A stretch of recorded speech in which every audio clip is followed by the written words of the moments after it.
that question, like what happens to love after marriage? Like what happens after the wedding day? When you're getting to know them and you just kind of think this person's the best in the world because right now nothing can go wrong, like nothing can go wrong, and the little things, the little alarm bells that can keep going off, you kind of just ignore and think, nah, it's all right, like no, we got this, we got this, like us. And if it happens to us, you want my love, no, like we strong, you know. And I give you small. Chop and will make you belly full. I won't give you my love, yo. I don't need silver or gold. I go follow you go today. You don't say where I don't they pray for someone way.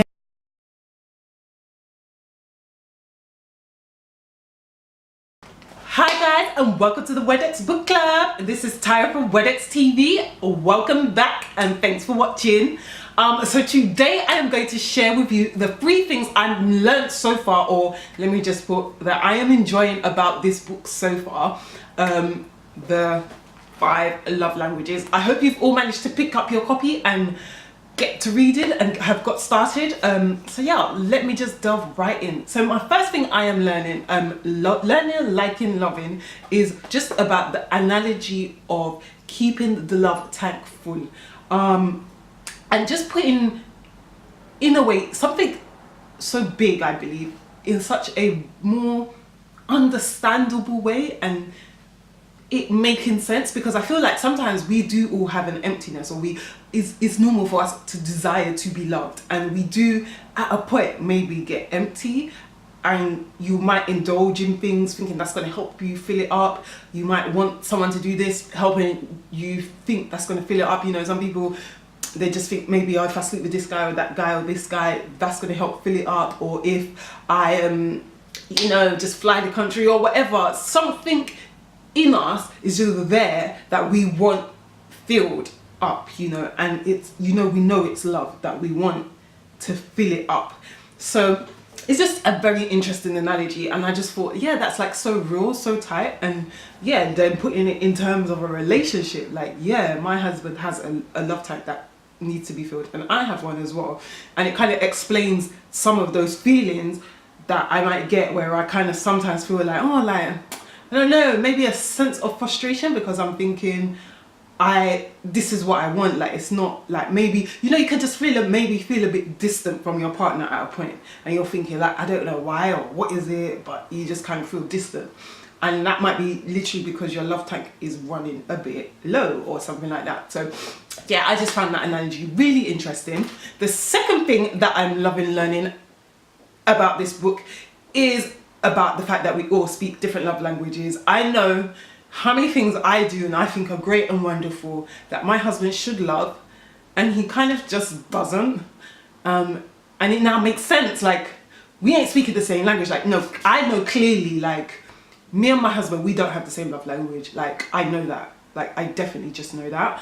And yeah, I just know that. So I just think the fact that this can really answer a lot of things, like this, just that little revelation could answer a lot of things. Like, it can make a real big difference. Like, I'm really believe it can make a real big difference. And like, I really want to learn to fill my husband's love tank. Like, yeah, like, I need to learn how to speak his language.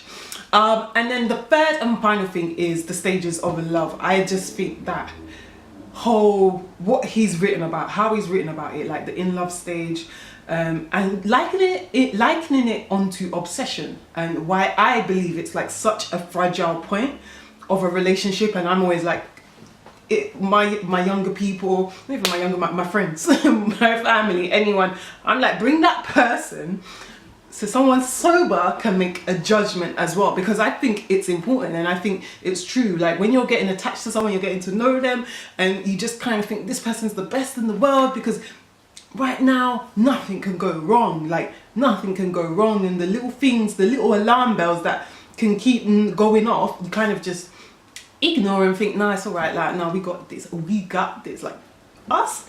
And if it happened to us, nah, like, we strong, you know. And I just think it's so real, like it's so real, like yeah, it's so real. And you kind of just sometimes, I always feel like you need someone to just kind of help you see that you might be a bit obsessed, which is normal. You all go through it, and you just, you know, need to step back and actually read the signs, what might be going on.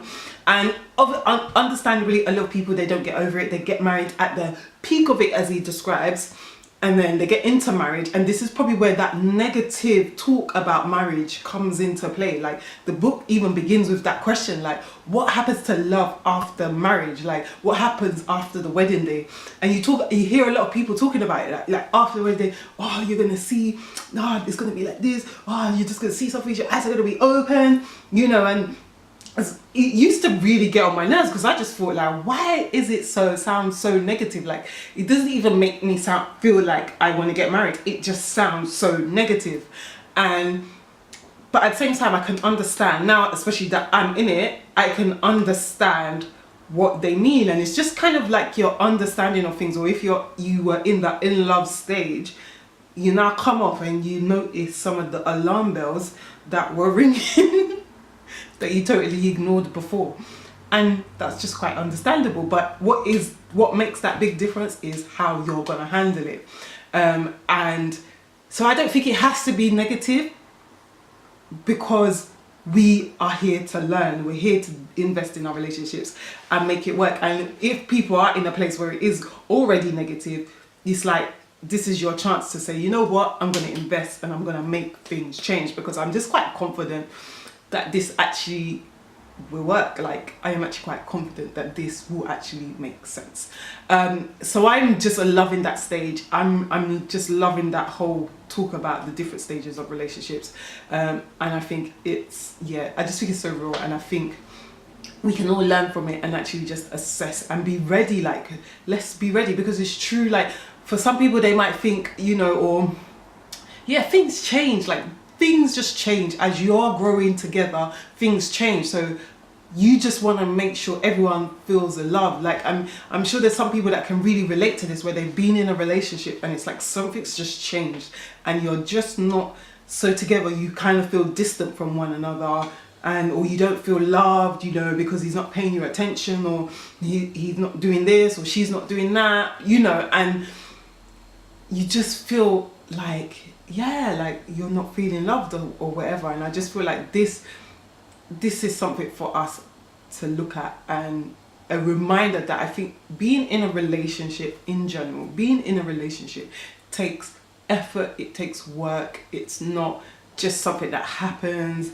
how Hollywood may paint it. It's not just something that happens, but there are things that can be done to make it amazing, and it does require us to be selfless. Or a relationship for me is, you have to be selfless. Like you actually have to be selfless. Like you actually have to be selfless.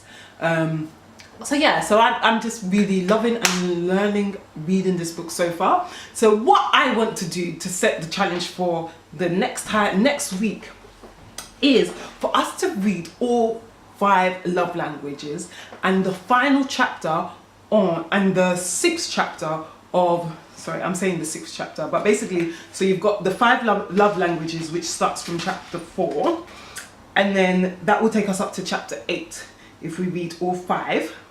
And then chapter 9 talks about discovering your primary love language, which I feel will be important for us to do, a good task for all of us to do. So I'm putting that challenge to you to read a chapter a day, and let us learn all the love languages and actually start thinking about, what is my love language?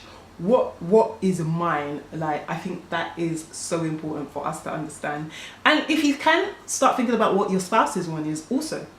If you're married, I think that's a really important one. And I love as well, actually, how he, even though it doesn't make a lot of reference, he does talk about the child's love language and stuff like that. So I think even if you're like not married, I think even just kind of thinking, if you've got children, or if you've got you know, just people in your life, and you can actually just see, like, everyone has a love tag, and it doesn't have to be a romantic, oh, we're together, a love tag. It's like just everyone has it, and all of us yearn for love, yearn to be loved, you know, like, it's beautiful. So why shouldn't we?